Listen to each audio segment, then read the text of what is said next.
नमस्ते किसान भाइयों, मैं हूं आपका दोस्त महेश पटेल और आप देख रहे हैं आपका अपना YouTube channel all knowledge with Mahesh Patel.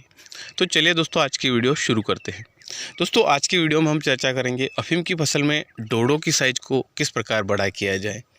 तो इस विषय पर हम इस वीडियो में चर्चा करेंगे। वीडियो पर अंत तक बने रहे ताकि आपको पूरी जानकारी समझ में आए और आप इसका लाभ उठा सकें और अन्य किसान भाइयों तक भी शेयर करें ताकि वो भी इस जानकारी का लाभ उठा सकें। अब दोस्तों, बात करते हैं कि अफीम की फसल में डोडो को किस प्रकार बड़ा किया जाए। अब दोस्तों, किसान भाइयों का प्रश्न रहता है कि कौन सा स्प्रे किया जाए जिससे अफीम की फसल में डोडो की साइज़ को बड़ा किया जाए। तो दोस्तों, सबसे पहले मैं आपको बता देता हूं कि अभी तक ऐसी कोई दवाई नहीं बनी है या ऐसा कोई स्प्रे नहीं बना है जिसको हम अफीम की फसल में स्प्रे करते हैं और डोडो की साइज़ बड़ा हो जाए। दोस्तों, ये आपके मन से ये भ्रांति बिल्कुल निकाल दें। कुछ हद तक कुछ टॉनिक उनका प्रभाव रहता है, लेकिन आप बोल दो कि केवल हम टॉनिकों का स्प्रे कर दें और डोडो की साइज़ बड़ी हो जाए, तो ये बिल्कुल गलत है। दोस्तों, डोडो की साइज़ को बड़ा किस प्रकार किया जाए, तो ये सब प्रकृति पर मायने रखता है।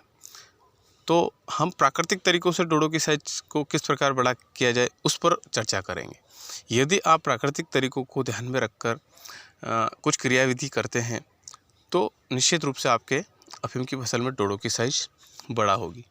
अब दोस्तों, मैं बात करता हूँ पहले नंबर पर। पहले नंबर पर बीज सबसे इम्पोर्टेंट होता है। अफीम की फसल में अलग अलग वेराइटियों का बीज होता है। किसी बीज में डोडो की साइज़ काफ़ी बड़ी होती है, किसी बीज में डोडो की साइज़ गोल रहती है, किसी बीज में थोड़े लंबे डोडे रहते हैं। तो कुछ हद तक बीज भी मायने रखता है। अब दोस्तों, हम कौन कौन सी क्रियाविधि करें जिससे डोडो की साइज़ बड़ा हो जाए। तो दोस्तों, सबसे पहले नंबर पर मैं बात करता हूँ, आपने ज़मीन में क्या डाल रखा है। ज़मीन में यदि आप देशी गोबर की खाद अच्छी मात्रा में डालते हैं, पर्याप्त मात्रा में डालते हैं, तो निश्चित रूप से आपके डोडो की साइज़ बड़ा होगी। अब दोस्तों, दूसरी बात, यदि आपने गोबर की खाद भी डाल दी, देशी खाद की गोबर पर्याप्त मात्रा में डाल दी, उसके बाद यदि आप दूसरी गलती कर देते हैं कि यदि आप निश्चित समय पर छनाई नहीं करते हैं और निश्चित दूरी पर छनाई नहीं करते हैं, तो आपकी मेहनत बेकार चली जाएगी। वहाँ पर पौधे पतले रह जाते हैं, उसकी वजह से वहाँ पर न तो उसमें ज़्यादा फूटा हो सकेगा और न ही डोडो की साइज़ बड़ी होगी। तो आपको लगभग अफीम की फसल में 35 से 40 दिन पर छनाई पूरी तरह से कंप्लीट कर लेना है। उसके बाद यदि आप छनाई करते हैं तो उससे ज़्यादा लेट हो जाते हैं, तो निश्चित रूप से मैं कहूँगा कि आपको उसमें नुकसान देखने को मिलेगा। वहाँ पर पौधे पतले रह जाते हैं, उससे पौधा मजबूत नहीं बन पाता है, डोडो के साइज़ में बिल्कुल आपको प्रभाव देखने को मिलेगा। तो आपको ये काम अवश्य करना है कि निश्चित समय पर छनाई करना है और दूरी कम से कम 15 से 20 सेंटीमीटर एक पौधे की अवश्य होना चाहिए। 20 सेंटीमीटर से घने पौधे अपने को अफीम की फसल में नहीं रखना है।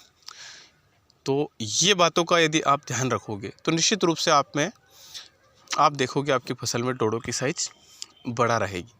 और दोस्तों, आप यदि अफीम की फसल को स्वस्थ रखते हैं, समय समय पर फंगीसाइड का स्प्रे करते रहते हैं, तो उसमें बीमारियां नहीं आएगी और बीमारी से यदि पौधा ग्रसित नहीं होगा तो पौधा थोड़ा मजबूत रहेगा, उसमें भी डोडो की साइज़ थोड़ा बड़ा होगी। तो ये सब परिस्थितियों का यदि आप ध्यान रखते हैं तो निश्चित रूप से आपकी फसल में डोडो की साइज़ बड़ा आपको देखने को मिलेगी। तो दोस्तों, आज की वीडियो में इतना ही।